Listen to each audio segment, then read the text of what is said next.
Falar sobre a morte é sempre um tema muito indigesto, mas você pode ajudar alguém que está passando por um luto.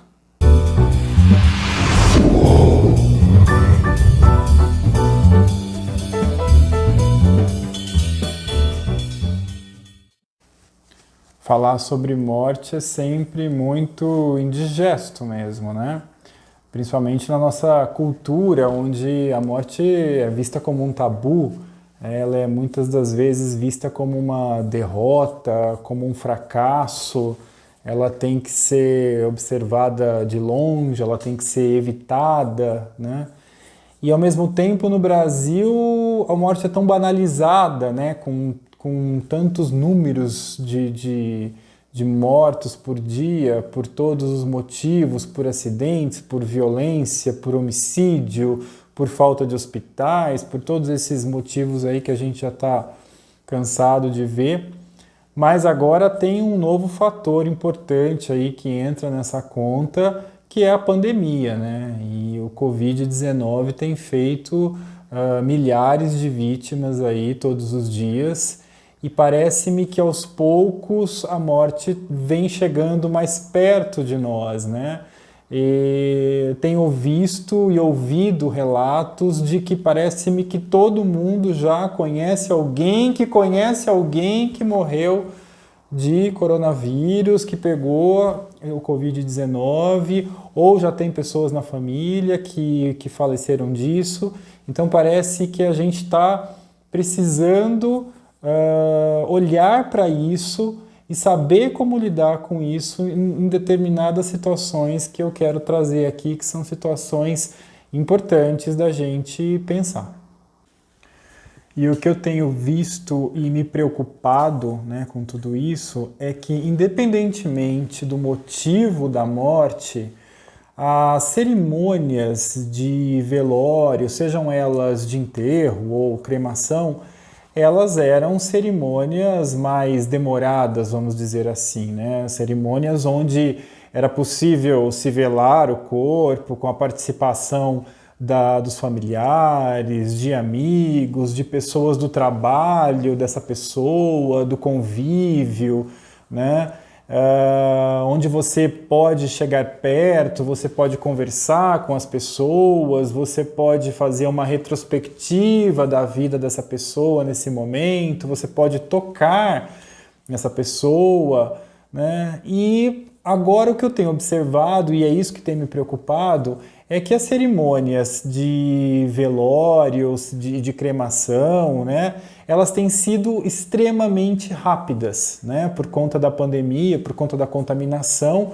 Então eu tenho observado e tenho ouvido, né, relatos de pessoas que têm participado de alguns velórios de 30 minutos, assim, pouquíssimas pessoas, apenas a família restrita, né, afastada, caixão fechado, observado de longe, sem contato, sem poder, né, chegar perto, um enterro de 30 minutos e ter que ir embora, né, e todo mundo ter que ir para sua casa rapidamente. Então a gente está falando assim de simplesmente de uma pessoa, de um corpo que sai do hospital, enterra e não dá tempo nem da gente se despedir, né, dessa pessoa. Como foram os casos na Itália e na Espanha, né, que eu acho que não chegou a acontecer nesse grau aqui no Brasil, mas onde várias pessoas eram cremadas em crematórios coletivos e as famílias nunca mais viram essas pessoas, né? Então a pessoa adoece, sai de casa, né, vai para o hospital e nunca mais volta, né? Essa pessoa simplesmente desaparece, né? Você não tem nem as cinzas para você jogar em algum lugar ou para você guardar.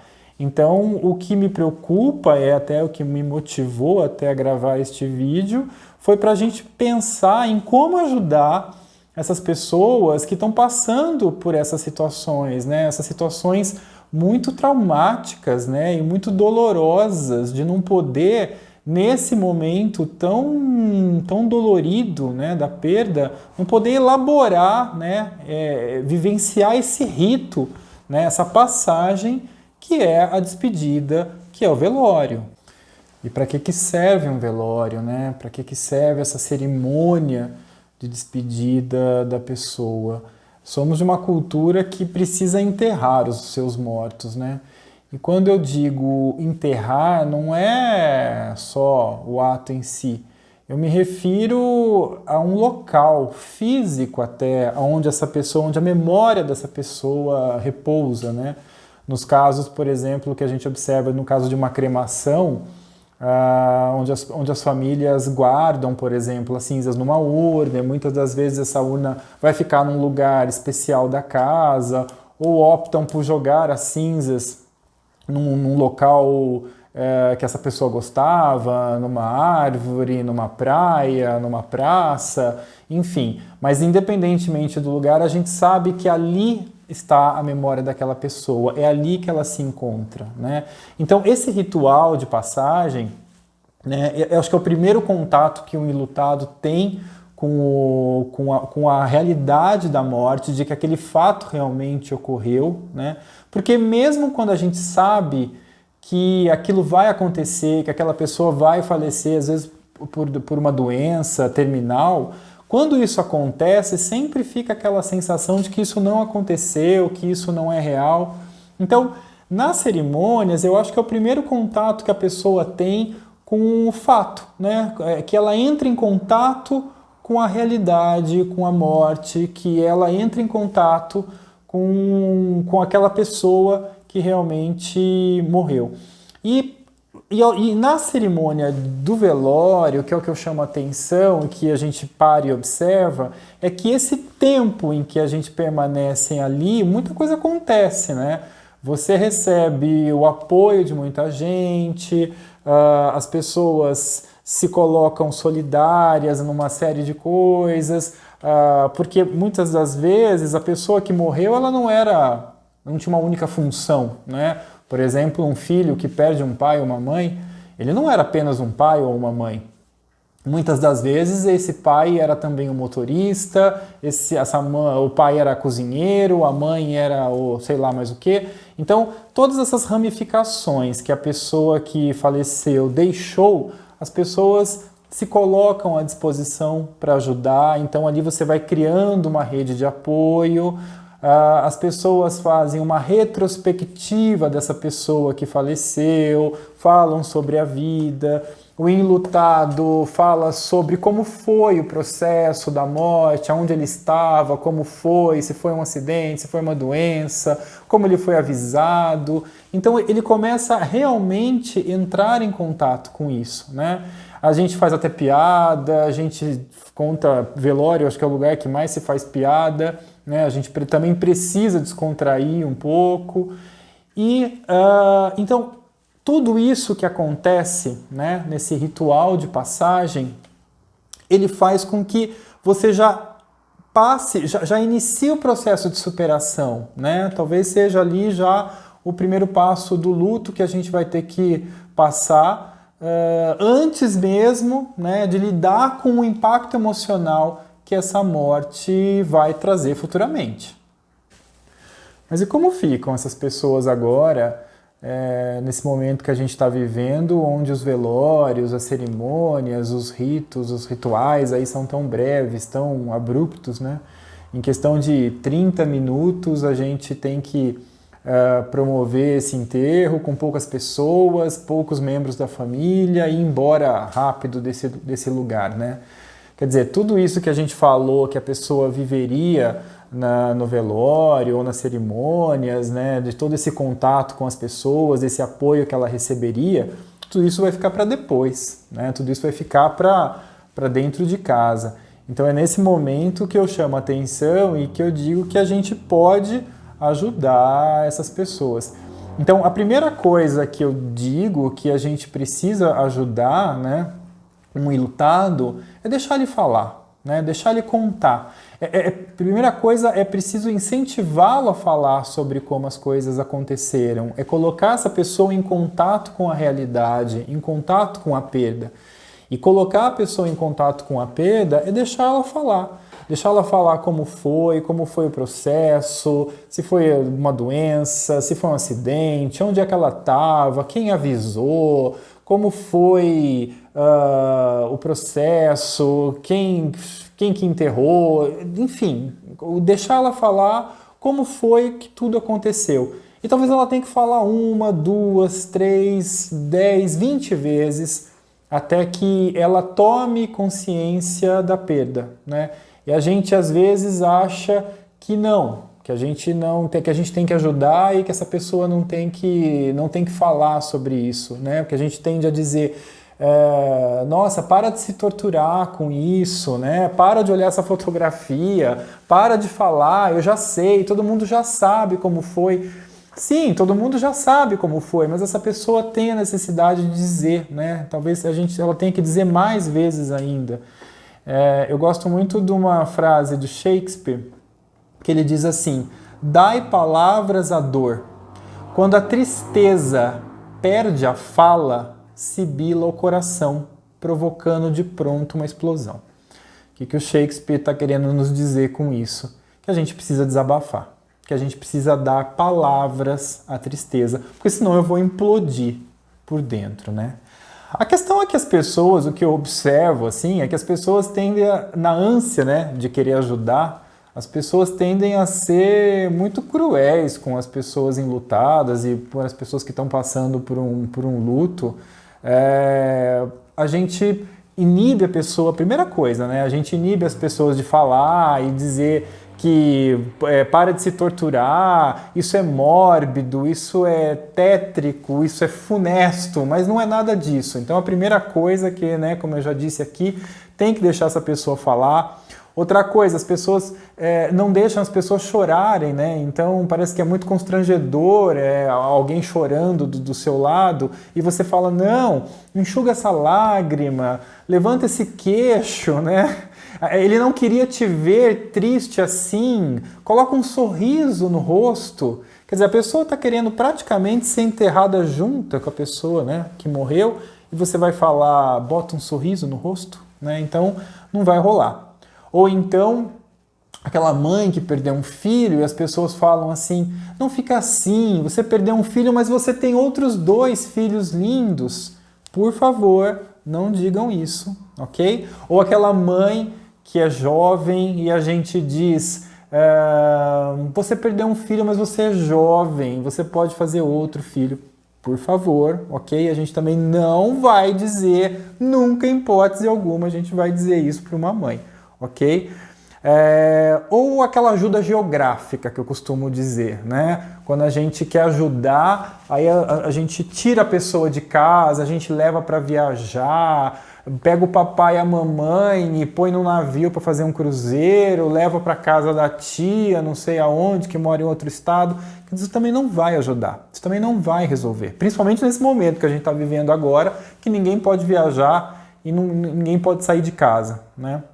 Ou aquela palavrinha clássica que é o descansou, né? Então é uma palavra coringa que cabe em qualquer situação.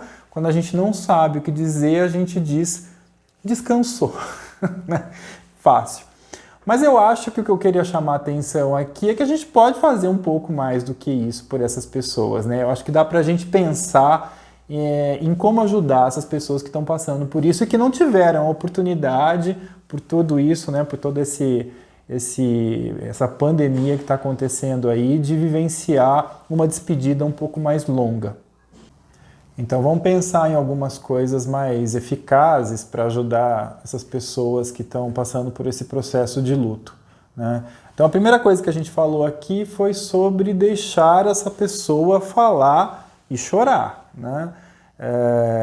Chorar sozinho pode até ser eficaz, mas chorar com alguém talvez seja mais confortante, né? Então vamos deixar com que essa pessoa fale e chore. Uma outra coisa que a gente pode ajudar e que a gente precisa pensar é que nesse momento que a gente está vivendo, a locomoção das pessoas está muito restrita. Então, às vezes, não dá tempo das pessoas chegarem para a cerimônia, para o velório, para o enterro, principalmente nesse momento onde a gente não está podendo pegar ônibus, avião, né? A gente sabe que às vezes tem membros da família ou amigos ou, sei lá, pessoas do convívio que moram em outros estados ou até mesmo fora do país e que vai chegar muito depois, enfim, não vai poder participar disso. Isso a gente sabe que naturalmente já acontece, ainda mais agora. Então, uma coisa interessante da gente ajudar essas pessoas, que não necessariamente precisam ser só as pessoas da família. Às vezes, essa pessoa que faleceu participava de algum grupo, de alguma associação, ou os colegas do trabalho. Então, a gente pode ajudar todas essas pessoas a incentivá-los a construir um livro de memórias, né? Ou um álbum ali, onde cada um contribua com uma memória, com uma passagem, com uma despedida, escreva uma mensagem, coloque ali uma fotografia, uma recordação que teve com essa pessoa, porque a gente precisa dar a oportunidade dessas pessoas se despedirem e colocarem, reunirem todas dentro desse álbum, dentro desse livro de memórias, né? Todos esses sentimentos, toda essa recordação, né? Toda essa memória dessa pessoa, que pode ocupar ali um lugar especial da casa, uma estante, né? Ficar ali, ou mesmo nesse lugar onde a pessoa trabalhava, ou até mesmo às vezes um baúzinho de madeira, onde todo mundo coloque ali um objeto, um óculos, uma recordação dessa pessoa. É muito interessante porque tanto o livro, o álbum ou o baú, né, onde a gente reúne a memória dessas pessoas, além de ser uma oportunidade das pessoas se despedirem dessa pessoa que faleceu e colocar as memórias, é um álbum e é um baú que pode ser revisitado, pode ser alimentado com outras recordações, conforme outras pessoas forem, né, querendo contribuir. Ele pode ser revisto mais para frente, as crianças que cresceram e vão rever qual foram as lembranças que as pessoas deixaram. Uma outra coisa interessante também, quando tem criança, é incentivar essas crianças a fazer um desenho sobre essa pessoa que faleceu. A criança, ela se expressa muito melhor pelo desenho do que pela fala, né, do que por qualquer outra coisa. Então, a criança vai colocar ali nesse desenho a maneira como ela via essa pessoa, o sentimento que ela tinha, que lugar que essa pessoa mais ou menos ocupava na vida dela. E esse desenho pode ser colocado nesse álbum, pode ser colocado nesse baú. É muito interessante isso, né? Essa construção dessas memórias e a gente dar a oportunidade das pessoas se despedirem. Uma outra coisa interessante da gente pensar também é que muitas das vezes o enlutado, o processo do luto, ele é mais demorado e às vezes mais patológico, vamos dizer assim, porque às vezes fica uma pendência, né, com essa pessoa que faleceu, fica uma desavença, fica ali algo não resolvido, uma briga, né?